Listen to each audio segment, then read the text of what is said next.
Let's head to the voicemail of Truth and Reason. Hey, Dave. Hey, guys. Love your show, Nathaniel. I'm just calling again about Cade York. All I can say is, if we lose games because of the kicker, this city will probably riot and probably want to burn down the stadium, and that's not a good thing. So all I got to say is to Andrew Berry and to Kevin Stefanski, please, why don't you just have Phil Dawson or someone coach Cade York, or who specifically coaches Cade York? Is it special teams? So what are your thoughts? Do you think that we're going to burn down the stadium if we lose to kicking? Thanks, Dave. Woo-hoo, go Brownies. As always, appreciate all the voicemails. Mary Kay, we get a couple of the people that want Phil Dawson.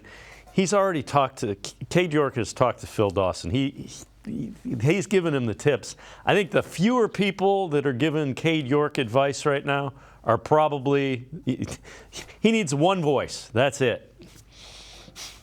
Yeah, it's one of those situations where you don't want to dwell on something and speak it more into existence than it already is. You don't want to make it larger than life to the point where, he's so focused on it that he can't just go out there, step up to the ball and kick it the way he has done for most of his life. So I think that's what he needs to do.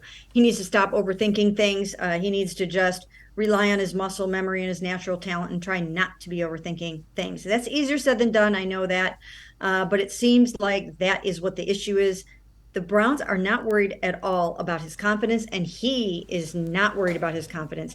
He said after the game the other night that confidence will never be an issue for me. And I used that as my headline because I thought that was one of the most important things that he said that night. So now it is time for him to just go out and just try to do what his body naturally knows how to do.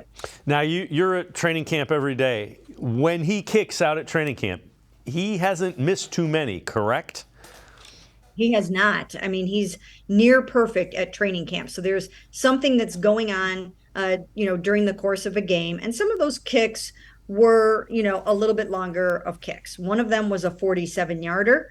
One of them was a 46-yarder. One of them was a 49-yarder. And there's something about that sort of length of kick, above 45 yards that is giving him problems. But he was always known as someone with a big booming leg. And we see him easily kick 60-yarders in practice. We saw him kick the 58-yarder in the opener last year. So distance is not a problem for him. Somehow it's just veering a little bit to the right most of the time. Then he overcompensated. The thing to be concerned about, though, is, technically he's 3 of 6 on field goals in this preseason for 50%, which is not good. But he really missed 2 at the end of the game in Philadelphia, but only one of them counted because of the penalty. So in actuality, in a game time situation, when he has stepped up to kick the ball, he has only made 3 out of 7 of those kicks. And I think it's a concern. Yeah. Again, got to get it right because they're going to need him. They're going to need him to win some games because all games in the NFL are reasonably close.